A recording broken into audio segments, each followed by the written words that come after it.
What's up, guys? Welcome to episode 2 of Review It with Michael. Welcome back. Thank you for tuning into the first video. Today we're going to get in with some things. We're going to talk about, again, episode 2 of TS Madison, episode 2 of The Shit We Do for Love, and episode 2 or 3 of Married to Medicine. I want to say 3 at this point, maybe. I can't remember.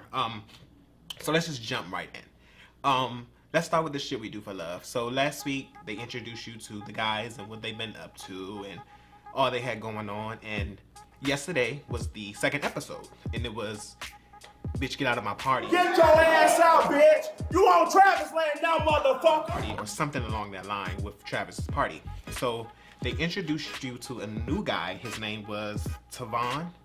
Tavon is amazing, actually. He's a journalist, he's an editor, he's a poet, and he also raps. Like, I just got into his EP, Honeymoon's Over, which is like smoker's music. I don't smoke, but it's great. I enjoyed it. So he moved to Atlanta about a month ago, he said. I don't know how long ago now, but at that point it was a month.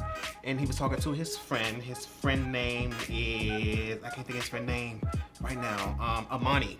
His friend name is Amani, and he was talking to him about dating and wanting to date and the type of guy he was looking to date and how people cheat in Atlanta, and they cheat everywhere, but you know. So I kind of connected with him because for me, when I first got to Atlanta, I was there for maybe 2 weeks before I met my now boyfriend. I actually met him the second day I got to Atlanta, but romantically it was like we didn't take it there until like maybe 2 weeks later. But anyway, so Tavon comes on and he's, you know, well-groomed, nice-looking guy. I do see him finding someone who will treat him right and do what he needs to do. So he talks about Imani, about dating, and I mean, like I said, it's been a month since he's been there, so I think he should just like wait, fill Atlanta out a little bit, and then go into like possibly dating. Like, just talk to a few people, kiki here and there, just enjoy Atlanta, because I didn't do that. I met who I'm with now and we were together. I didn't really get to explore Atlanta's dating. So we're gonna just jump right into Timmy. Timmy's another new cast member. He's 29. He's a Pisces like me. He's been living in ATL for like 4 years now.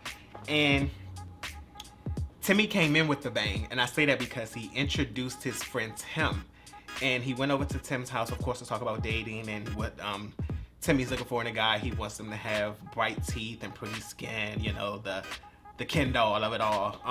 But when he went in to talk to Tim about dating, he invited Tim to Travis's party, and then within that conversation, Malcolm's name came up, and it comes out that Malcolm and Tim have some type of beef. They used to talk or try to talk. It didn't work out to the point where they couldn't even be in the same room.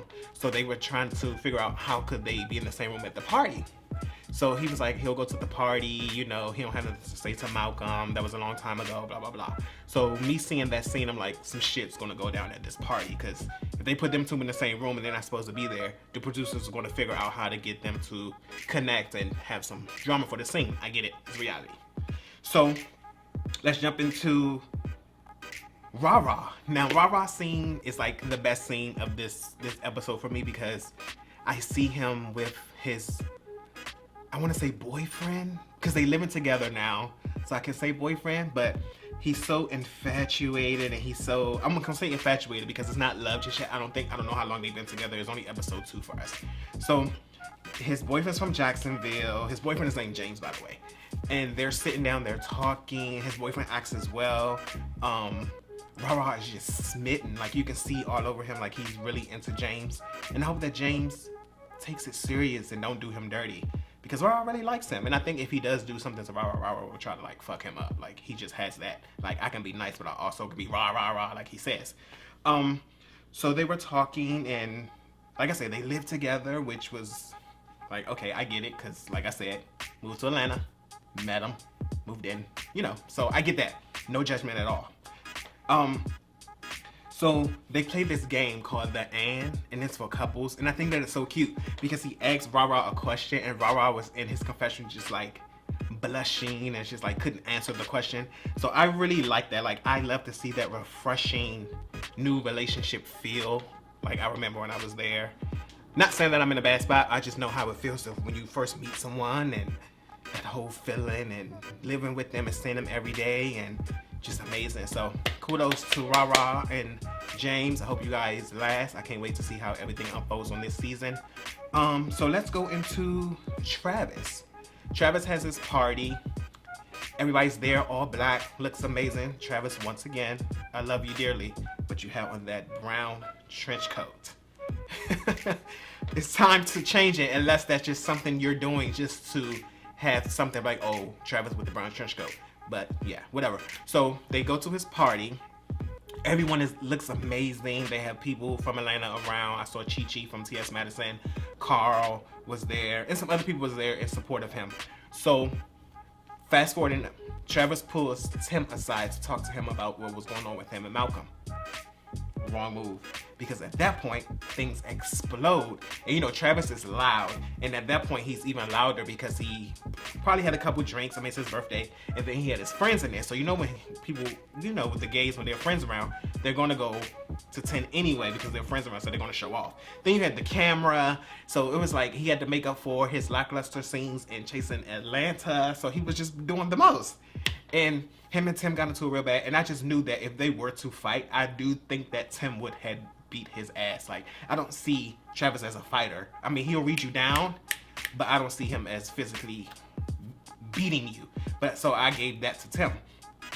Also, just hearing the conversation, I felt that Travis should have let Malcolm handle his own drama or beef because it had nothing to do with you. Yeah, like you told Timmy, this is my friend, I'm always gonna have his back. But your friend didn't have your back when he came in there.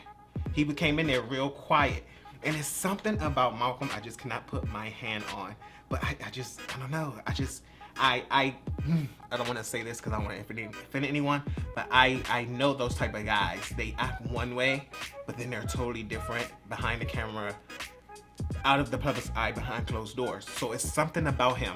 And then when I said that in my head, the next scene over, Timmy said that, oh, I know him from Chicago. I know all about him. I will expose him. So I was like, ding, ding, ding, ding, ding. I knew it's something about him that it's just not right. Something, he's just not being himself. And I want to say the producers have seen that. That's why he's really not in any scenes other than with Travis at this point, because I haven't seen a solo Malcolm scene. But it's only episode 2. Who knows? D'Angelo comes to the party. D'Angelo's always dressed great. I love the way he dresses. He comes to the party. Him and Rara have a quick spiel of where you been, what happened, I've been talking to you, but Rara isn't buying it. Rara still feels some type of way about D'Angelo not showing up for him, but always wants someone to show up for his events. I get it. I hate people like that. I invite you, you don't come, but you invite me, I always show up, and even bring a gift. So I get it. I get where Rara comes from. I don't know where this friendship will go, but I hope that they also can work it out because they really care for each other. It's just egos at this point because they're on the come up and things are happening great for them, so it's a little ego thing. But if they put that aside and just talk, maybe even off camera, they can work it out. So yeah, The Shit We Do for Love, episode 2, great episode. This show is like amazing, and as the new people are introduced, it's becoming even better. So kudos to those guys. I can't wait to tune in every week to see how all these stories unfold. Amazing. Okay, so we're gonna go into, let's just jump right in. TS Madison, episode 2. Now, with this episode, I personally enjoyed. I enjoyed because it shows you the business and how you have to change who you are, even though you are loved for who you are and what you do. But to get to a higher level, you have to change it a bit. What you do on YouTube may not be accepted on the big mainstream TV. As far as like trying to get your own talk show, trying to be on a panel with these Hollywood people who's been doing it for years, who studied it. So TS had a meeting with a host expert, and the host expert basically told TS, you need to tone it down, change your content a little bit, switch it up a little bit. And I kind of got where she came from with that, because it was like, you can't clap back at everybody, you can't always come at everybody, and you can't, don't post this, don't be so raunchy, don't be, change it up a bit, become more professional. So over time, I do see it being trouble with her and her team. And I say that because if she does become higher than she is on WeTV and get on a panel with other hosts or even have her own talk show? Are they going to bring her team that she has now? Because they won't need a graphic designer. They won't need a writer. They won't need an editor because they'll have all that. So what would she do with Oliver, Craig, and Chi-Chi? So that's something to think about in the long run. And I don't know if she's thought about that, but it's definitely something to think about. And I can't wait to see how all this plays out. So the hosts tell her, tone it down, change who you are a little bit, still give that TS flavor, but cater to a bigger audience more so than just your community audience, if I should say. So then she has a meeting with her team because it's been COVID, so she hasn't been able to do anything. She started her morning show, but she's just not fitting it like she is her other show with her team. So she calls them in for a meeting, and they come in and they talk, and Oliver reveals, well, I had to get another job because you didn't pay me and I had to ask my mom to pay my rent. Now that I don't understand because you have money. But then TS goes and say, Oliver says, oh, well, you're not no broke bitch, TS. And she says, I know, but you wasn't getting that. So I was like, so I don't know what happened and why she didn't pay him. And if she's paying him that amount to be able to cover his rent, then she's making some coin. So hopefully they can work that out because when money comes involved, and then the ego, and then the gays know so much about you, and if it fall out, they're going to spread all this stuff about you. So I just hope that all works out for her. I really do. And I hope that she's able to take her team because they were there from the beginning. There would be no her if it wasn't for them. So I hope she can find ways to get them included in her journey as she goes higher. Because they deserve it too. I mean, they got her to where she is as well. So that was that on TS Madison. Jumping into the girls from Married to Madison. Picked up where they left off of the party where Toya's going off because Simone isn't being real with Jackie or Dr. Heavenly, and then Dr. Heavenly and Simone get into it. Now, I was laughing last night because I was talking to my boyfriend. I said that Simone dresses like she's a 13-year-old girl. The stuff that she wears just like a 13-year-old girl would wear. But so they come, at the party and they get into it it becomes even more heated. And Dr. Heavenly, she just seemed like she can really go in if she wants to, if she's holding back for the camera. But I feel it's like she really let loose. She would really hurt some of those girls' feelings and egos. But they get into it over the whole friendship thing and not being real and not saying this and not saying that. So Toya walks off and goes to the husband and started talking about the wives of the husbands. The husband tried to shut it down. And then Simone eventually walks off and starts crying. And the new lady, Anelia comes over, try to console her, get her together, and it's just a mess. And then Simone later has a graduation party for her youngest son, and she didn't invite Jackie. Jackie finds out, she's a little hurt, but like Simone said, we wasn't in a great place. I just wanted something for my son where I didn't have to feel uncomfortable in the situation because I wasn't speaking to you at that point. I get it. It would have been awkward. You're faking like we're friends for my son's graduation party, but we're not cool. And then Jackie was like, well, I feel some type of way because I delivered him. I was the first person who ever laid hands on him, so I should have been there. But at the time, y'all just wasn't cool, Jackie. I mean, it is what it is. I mean, you just gotta throw away your stubbornness and apologize to your friend. Sometimes you just have to be the big person, like, you know what, I get it, whatever. I was wrong. I accept what I did wrong. Even if you wasn't wrong in that moment, just take it, just to get your friendship back. But Simone isn't having it, and she was like, it's been a 20-year friendship, and you chose Heavenly over me, so you can go ahead and over there and stay with Heavenly. And eventually, Heavenly will turn on her, because if something happens, Heavenly's going to turn on Jackie, and who does she have? Because Simone is gone. So that was that on Married to Madison. It's also a great season. They're bringing it, and they look great. They're all living great. So I really like Married to Madison. So let's jump ships for a little bit. That was my reality talk.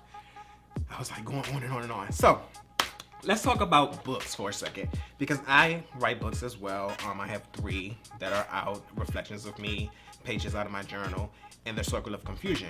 So I read a lot of books, and most of the books that I like reading are real books, like autobiographies and self-help type books, because it helps me get through certain things or to push me.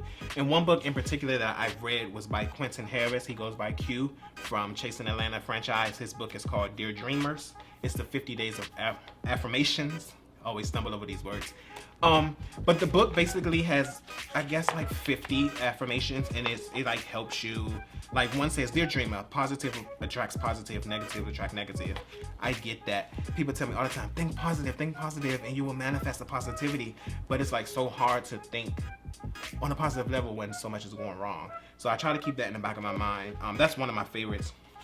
And then another one I like is, "Dear dreamer, be accountable for what you create." So that as well, like I try to be mindful of things that I create, because I always have something in my head that I want to do, and I'm like, I'm going to create it because I have the tools to, but I have to be mindful. Is it really me, or am I just doing it just because I can? Just like with some of these people who make this music just because they have the studio at home and the music sounds like karaoke. Won't call any names though. But yeah, the book is great. It's by Quentin Harris. It's called Dear Dreamers. You guys should check that out. It's a great read. It took me probably like 10 minutes to read it. I read it like 3 times just so I can like really dissect what he was saying and get into it and understand what he was coming from. So great read. I appreciate that, Q. As well, since I'm promoting everybody else shit, let me talk about my own show that I put out this past summer called All About Mike. All About Mike was about me and my journey from in Atlanta, trying to release a new book, go through my relationship and all that came with that, and then us planning to move to LA within a few months of me, being in Atlanta. So me having to tell a close friend who knew nothing about it, and I had to tell him like literally hours before I was leaving. That was a hard scene to do, because I talked to him every day and I had to keep this secret. Even days when I was packing, I was on the phone with him and I couldn't tell him because I just wasn't ready. But yeah, the show is called All About Mike. It's on this YouTube channel, so like, subscribe, thumbs it up, all that, and check it out. It's 6 episodes. They're like 30 minutes long. Season 2 is coming as well. It's gonna be bigger and better, because COVID is like fading away slowly, so I'll have chance to do more and the time to do more. But yeah, that's about it today. I don't want to wrap you up anymore. I know y'all got shit to do, other shows to watch, as do I. So you guys tune in next week where we're gonna get into some things. I'll probably review like my favorite restaurant or something next week, just to give reality talk a break. It'll still be there, but I'm gonna review some different things as well. So I will see you guys next week on Let's Review It with Mike. See ya.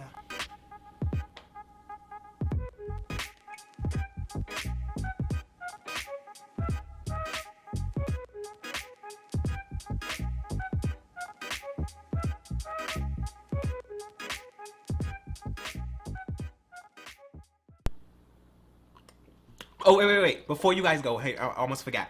Comment down below of what you guys want me to review. It doesn't always have to be reality TV, books, or music. Whatever you feel. Even if you want to come on the show, we can work that out, and you can like be a co-host so we can talk about some things. Like, nothing's off limits. I ain't scared to talk about it. I ain't scared to review it. I ain't scared to give my opinion. So just comment down below what you guys want to see. Get involved with me. Help me help you, and let's make this thing great. So I'll see you guys next time. Peace out.